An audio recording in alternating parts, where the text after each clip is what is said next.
আলোচনা হলো?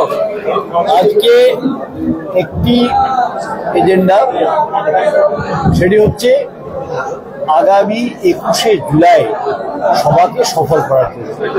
তাতে আমাদের যারা আছেন তারা সবাই আলোচনায় অংশ নিয়েছেন, যেমন অনুব্রত মণ্ডল, যেমন কাজল শেখ, যেমন বিকাশ রায়চৌধুরী, চন্দ্রনাথ সিনহা, অসিত মাল, সুদীপ্ত ঘোষ, মলয় মুখার্জি, রানা সিং এবং আমরা সবাই আলোচনায় একটাই আবেদন করেছি যে সমস্ত বছরের যে লোকজন নিয়ে যাওয়া হয় তার থেকে অনেক বেশি লোকজন নিয়ে এবার যেন কলকাতার রাজপথকে ঘুরিয়ে দেওয়া।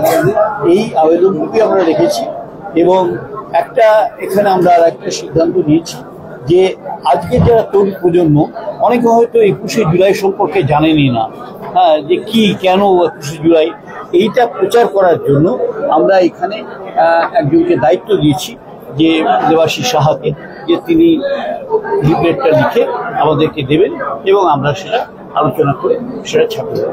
সুতরাং আমরা মনে করি যে 21শে জুলাই একটা আবেগের দিন, 21শে জুলাই আমাদের প্রাণ দেওয়ার দিন, 21শে জুলাই আমাদের সংযত হওয়ার দিন, 21শে জুলাই মমতা বন্দ্যোপাধ্যায়ের নেতৃত্ব এবং অভিষেক বন্দ্যোপাধ্যায়কে অভিষিক্ত করার দিন। সুতরাং আমরা মনে করি যে এই দিনটির সঙ্গে আমাদের প্রাণের আবেগ জড়িয়ে রয়েছে। সুতরাং সবাই ইতিমধ্যেই বিভিন্ন সভা সমিতি শুরু করে দিয়েছেন এবং এখানে দেওয়াল লিখনও শুরু হয়েছে, বিভিন্ন মিছিল মিটিংও শুরু হয়েছে এবং আশা করি যে যত দিন যাবে তত এটা আরো বাড়বে। কত টার্গেট নেওয়া হয়েছে?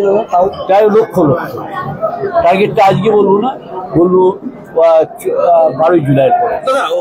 আনন্দ সংবাদ, আনন্দ সংবাদ, আনন্দ সংবাদ। দুবরাজপুরে করুণাময়ীর নতুন উপহার, করুণাময়ী ফ্যামিলি স্টোর এবার শুভ রথযাত্রার দিন থেকে যাত্রা শুরু করছে এক নতুন স্বপ্নের ঠিকানা, যেখানে 8 থেকে 80 সব বয়সের জন্য এক ছাদের নিচে পছন্দের পোশাকের বিশাল সম্ভার।